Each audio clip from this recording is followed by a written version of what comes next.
Hi, and thanks for stopping by Magewell. Some of you may already be familiar with our ProConvert family of standalone hardware-based IP converters. The newest model is the new ProConvert IP to USB. The ProConvert IP to USB takes an IP input that could be NDI, NDI-HX, SRT, RTMP, RTSP, all sorts of different formats, and converts it for USB output as a standard UVC device. Now, where this comes into play, take for example NDI. A lot of software supports NDI directly, but there are still some applications that don't. Some video conferencing software, for example.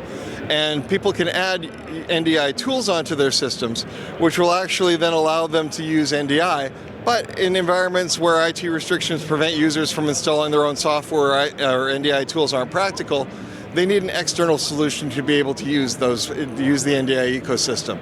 So this box will take the NDI, decode it, and it shows up just like a webcam in their software.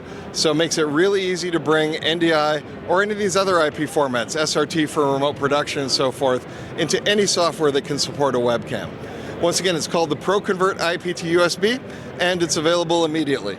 For more information, please visit the Magewell website. Thank you.